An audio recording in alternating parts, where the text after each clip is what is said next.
Bonjour, willkommen and howdy, and welcome to today's workshop video. We are back on this, which is the Lohr Fardier. It's a little 4x4 buggy that's based on the Citroën 2CV. So this was used by the French Army in the late 70s and 80s. Now, the thing is with this, as you can see, is it's great in weather like this, but as soon as it's starting to rain, with winter coming on, this thing is going to be absolutely freezing and you're going to get soaked on it. So to try and make it more usable in the bad weather, we're going to try and make a hood for it. That way we can put a canvas cover over it and try and get some sort of use out of it during the winter, otherwise it's going to sit here and do nothing. So let's have a look at some ideas I've got and then we'll set about trying to make one. I'm going to give myself 10 hours to do this. I really can't spend more time than that. I don't want to spend more than a couple of £100 on it. I'm expecting the steel's going to be about 100 because we're going to use light steel and then tubing, and I expect the canvas cover, I think we've got some material somewhere, but having it stitched up and putting windows in it, that could be at least another 100. So 10 hours work, maybe all right, 2 days worth of work, a couple of £100. Let's get this into a driving tent. Right, so as you can see around the Fardier, you get this really handy sort of rail. So I think looking at it, we've basically got the rails looking like this and like that, and then you have the front here with the lights, you have a front wheel and the rear wheel and the back wheel. Okay, so what we need to do is firstly get a new pen. Not product placement, but these are not product placement, but these are great, especially for writing on metal as well. Anyway, so we've got a steering wheel that comes out like this. We've got a front sort of valance. We've got this rail that runs all the way around the outside. We've got the seat in here, and as I said, we've got the wheels. There we go. Over here, and gubbins underneath, best way of describing it. Okay, so what we want to do is to give us a waterproof cover for this that we can use when we're driving along. The most simpler thing is going to be doing hood bows, similar to you get on a Hotchkiss Jeep, or even the same on these P4s that we work on. So basically it's going to be a very simple up, across and down. Then we'll have a second one in here. Okay, so that's our two hoops. We need to keep these together, so we'll put bars in. These can be removable, so the thing can be taken apart and collapsed. At the back, because you've got this sort of rounded edge, what we need to do is basically, I think we'll put a couple of bars on at the back going down, and on the top we will put those, replicate those corners. Okay, so that's the back, and this is where we can have sort of an opening where we can place things in and out over here. And then on the front, we sort of need these bars to go across and then down. There we go. It may make it a lot easier because of this. This runs out by the driver. Then we'll have to put in our own sort of bar that goes up, over and down and around, and that will enable us to weld these onto the front. So sort of side profile. Here's the Fardier.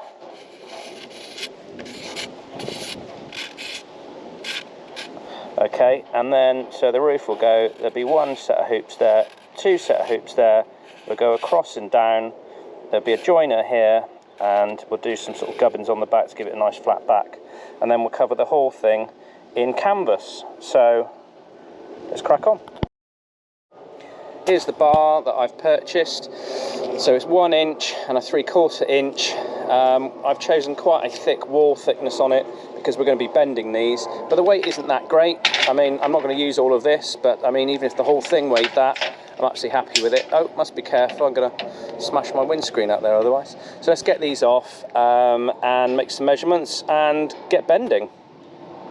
Well, get cutting really. Had a brainwave in the back of the shed there. I've got quite a few of these canvases knocking about. I think these are off of the back of a Sumb lorry. They're not going to be much good for anything, as you can see. They are crinkly, is the best way of putting it. But at least some of these attachments here, we might be able to reuse some of these. Straps, always useful, there's 2 of those. We've got a Hotchkiss Jeep roof, rubberised one. That's nice and lightweight, it doesn't weigh a great deal, so that's sort of prime candidate at the moment. I also found these 2 doors off of the Hotchkiss winterisation kit, rubberised canvas. Plastic isn't great in the windows, but I can have that replaced. I've only got one side though for the Hotchkiss kit, and then I've got this, which is the roof for a P4. Now this is quite useful because it's actually got sides, and more importantly it's got a tailgate. So it just makes a lot of sense if I can reuse some of these canvas bits and make them fit. Then I wouldn't say it was authentic, but it's sort of hinting at the fact there's still French military kit on it, and it saved a bit of money and me having to have a bespoke roof made for it. So I think we're going to go with the Hotchkiss roof, simply because it's the most lightweight out of all of them. That idea may change later on. I think the governing factor is the roll cage here. Now this sits at 1 metre above the bed, so by the time you take into account this this rail that goes around that I'm actually going to attach it to, then we really need the canvas to be about 1 metre in depth. So anything under that, then we're going to be struggling because it won't give us the height. So let's have a look, make some measurements of the canvas. I think that will tell us what we're going to use. If we can't use any of it, then we'll pass this on to someone else who wants it, and we'll have some made up. So let's start sort of going okay with the plan of this. So really it's about 1.5 metres in width. It's about 1.5 metres to get to there, so that's quite sort of square. I think we can go up with a hoop at this point and down to the other side, and so you have to sort of get in here and then through into the driver, which isn't a problem. So I think the back's going to be pretty straightforward, but it's getting the front, so we want a bar to come across here and then slope down rakishly to the front. This is the problem: the steering wheel sticks past the scuttle. So either we've got to have a completely vertical windscreen, which I suppose we could do, or we have to come off of these and start the slope down here that comes up, which I think is probably preferable because that could be easier to do. So we'll start these, we'll slope them up and then over. So we're going to be using this, which is a pipe bender. So we put the pipe in here, it goes over the top of this hydraulic ramming down, and as we push the hydraulic ram up, it bends. Now possibly it's going to collapse the pipe, I'm not sure, so we'll have a look. If it does, there's 2 ways around that. We either pack it with kiln dried sand so the inside pressure matches the outside and it doesn't collapse, or we'll put put some heat into it, oxypropane, just to get the heat so it bends easier. But we're going to try and do it cold first. So we're going to make the first hoop, which will go on to the back. I've made the decision that we're going to be using the Jeep, the Hotchkiss roof tilt, as it's the lightest and the nearest fit, certainly on width. So we'll crack on with that. On the narrowest setting, we've only got the 3/4 head in there because you get different head sizes. So we're just going to practice on this short piece of steel to see what actually happens with it. Does it work? Number one, that seems to be going up, bending. That's really flattening the top of that tube out. I'll take you in and have a look. You can see there, you see, that's not great. So a bit of heat in there may have helped. We're still going to carry on anyway, regardless. It's starting to pop upwards, so that's not helping.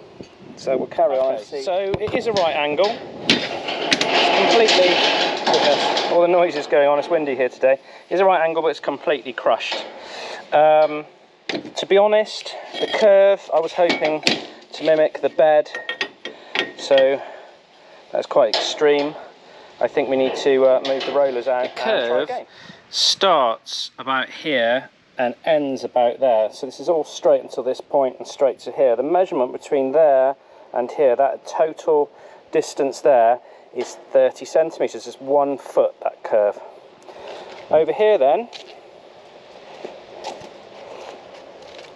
I've got the rollers are slightly further apart than the 30, because the 30 at the moment is creating tubes like this, which isn't great. So we're going to put some heat into it with the oxypropane.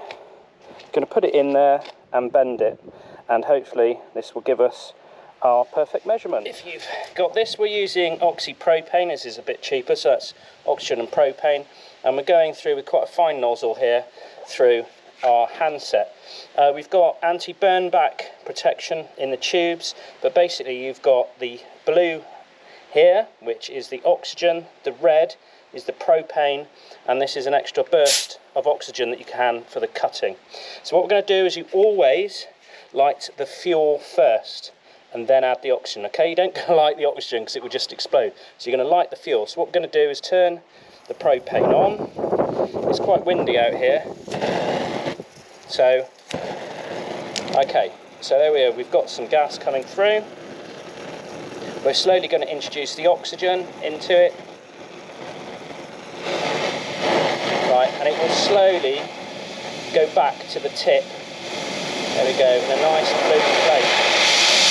Okay, so that's perfect for heating. If it pops off and it goes out, then quickly off with the oxygen, number one, then off with the fuel, okay? So fuel on first, then oxygen, and once you want to turn it off, or if it pops off, it goes out, off with the oxygen, and then off with the fuel.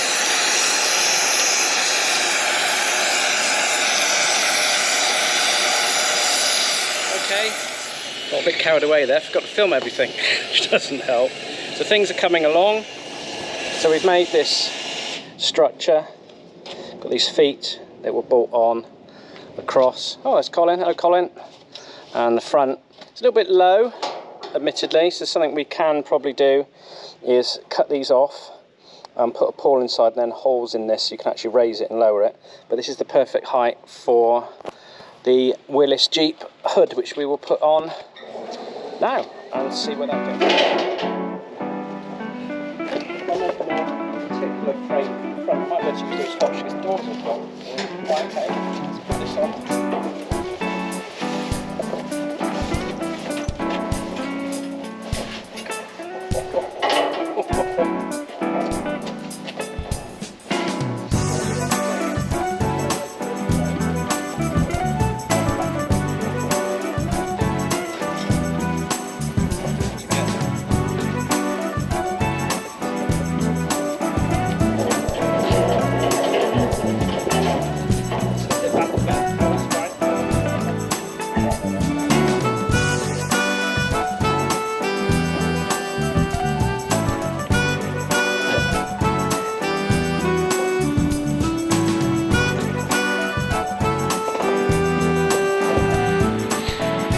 Here we are on our second day of working on making a roof for the Fardier. Now, looking at the materials, so £80 for this steel that made the frame, got loads left over. I'll get some angle iron, 2 pieces of perspex we're going to try and make the windscreens out of, and we're just going to use a Willys Jeep hood, side and doors just to make it simple. That means the budget at the moment spends up to about £130. I don't really want to go much more than that, so I know we will, but here's dreaming. So what we're going to do is crack on trying to fit the Hotchkiss hood. So that makes sense that we make the frame to fit the hood rather than having to get something bespoke made afterwards. So that's what we're going to do. Frame's done, we've just got to get it at the right angles and then dry fit it. Cracking on with it, we've now got the rear on and we're just fabricating the front, some sort of like windshield. We're going to try and use 2 Jeep hoods, one on the back facing forwards and one on the front facing back. It's going to look very, very odd, but hopefully it's going to keep us dry. So let's have a quick tour. So we've reinforced here at the front because this is fiberglass and we can't really attach anything to that. So we've got our own steel. This then goes up to our windscreens, and anyone might recognise those design. That's very similar to the Hotchkiss Jeep, it's the same size. Then back here we've got the roof coming over, a tightening bar. This is the front, and we've got to think of something about gapping it between here. On the side, oh, Colin, could you hold the door up? Flip it round. I don't know whether we'll do suicide doors on it, might be best. So we either have to put in some sort of A-post to attach these two, but turn it round, Colin, so if it faces back when we have suicide doors. Hey, ooh, that's a good idea. So yeah, let's get back and have a look. Yeah, well, what we'll do is we'll do suicide doors, and that can come up. We've already got an A post there, well, sort of B post. So earlier in the video, you saw me drawing a diagram of what I hope this would look like. We're not finished yet. We've got probably going to pull a late one on this. We're absolutely determined to get it finished before we take it up to a local hostelry, and then on to a show with it tomorrow morning. So let's have a look at what we've done so far. So we have put on a Hotchkiss rubber tilt on the back, same as what you get on the Willis Jeep, really. That's gone okay. It looks all right from the back, thank goodness. It's when you get around the side it starts getting a bit funny. So what we've basically done is put a Hotchkiss Willis Jeep sides on as well, and that takes us up to this area here, which is going to need a bit of work to try and marry the two together. And then what we did to try and save having to have anything tailor-made, we've used another hood, but this one's facing backwards. So you can see we've actually put in a windscreen in here, and if you come around here, then you can just see again, it is basically the back of another Willis Jeep. So we've basically got two hoods facing each other. So we just got to try and tidy it up where they join, and then we're going to put on the doors after Colin's great idea of putting them on as suicide doors back to front, and we'll see how far that gets us. So we better crack on because we're going to be here all night otherwise. The Fardier was meant to be finished for a show that's happening tomorrow morning. We were hopefully going to take it there this evening, but that's not going to happen because it's just getting late now and we need to start tidying up and give it its inaugural run. So things have gone really well. Ollie's given it a final little clean up there. Yeah, we could have done a bit better. Maybe we need to get someone with some sewing machine to try and run a couple of these two roofs together in the middle. But you'll see it's pretty much there. It should, let's get you to a nicer angle. So it's been nicknamed now, it is the Frankenstein Fardier, and even the dogs are barking at it because they find it so abominable. Abominable.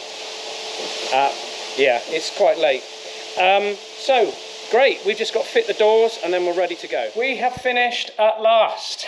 There's a load more little fiddly little things that we need to do in and around on it, but I'll take you on a guided tour. I don't think it looks too bad.